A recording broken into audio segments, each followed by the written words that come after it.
ابو هريره رضی الله تعالی عنہ د سره معاملہ یو ځای راغلی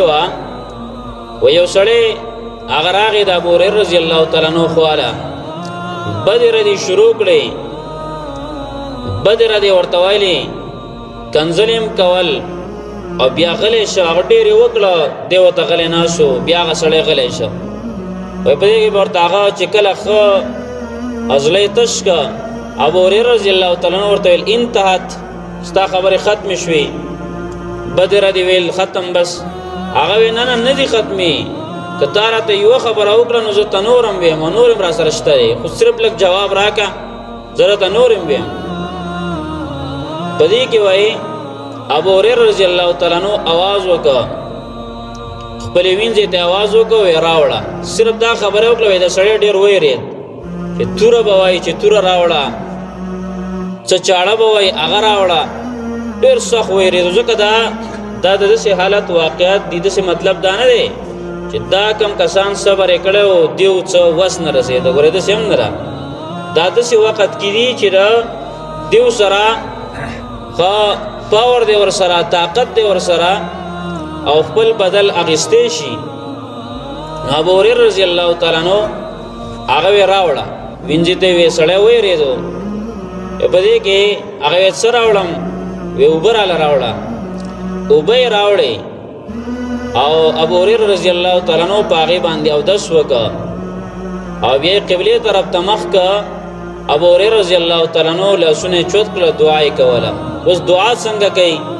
دا ډېر عجیب خلکو صحابه زکه خو صحابه مبارک په یو د قران په یو مخ کې الله رب العالمین 15 ځله ویل امام اپ کړلی ګره څوک پسې سونه وای صحابه پسې که څه خدای نشوي الله یې ما د مخ کې نه معاف کړلی دا د مخ کې نه په دنیا کې الله رب العالمین ورته ما تاسو معاف کړی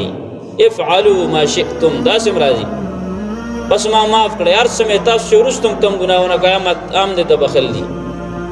یو صحابیم داسې نشته لري چې هغه د جنت نورستو شي بلکې زمونږ د ایمان دی چې هر یو صحابي د پیغمبر آپ پهلا جنتی دی نو صحابه او وجه دا و چې داسې عجیب خلکو او داسې وکړه دعای شروع کړه نو په دعا کې داسې وایي وای الله ستا دې بنده ماته ډېرې بدې خبرې وکړي او یقینا ګوره انسان له غصه ورځي شرط هم په قرآن کریم کې الله داسې نه دی ویلي چې متقي هغه دی چې غصه به نه ورځي ځکه غصه دا خامخا ورځي انسان له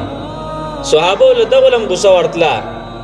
خو هغه غصه په هغې به کنټرول ساته کمال دا دی که غصه چاله نه ورتلې بیا غصه دباول څه کمال نه و خو چې غصه درشي او ته دباو کې کمال دا دی ابو هريره رضی الله تعالی عنہ یا الله استاد بنده ما ته ډیر بدرد ویل کنزل راته وکړه نو کچرتا د دې چې کوم الزامونه لګي دې چې کوم خبرې کوي چې بتا کې دا چلې تا دا کړلې کدا خبرې په ما کی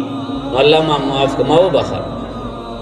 کدا دا چې سوي او دا ما کینو ما معاف کا او یا الله کدا دې چې سوي او دا په ما کې نه نو بیا دغه وبخزه ګناه وکړه غلط الزامونه په ما ولګول د زنوي په بیان د سنوي کوم وي الله دې وس ته بسري کوي جانم ته ورواچي او دا سه خو هغه سوي کمال والا خلقو او په دې باندې هغه سره دا الله رب العالمین طرف هم د اختیارو چې هغه خیره مرته کولې شوي خو لیکن د سیم ویل شو چې بدل غستون کې ذات زما بدل ته واخلو تبای کا خنا وای که چرتا دې چې کوم الزامونه لګي کدا په ما کینو ما معاف کا ځکه ګناګار بیم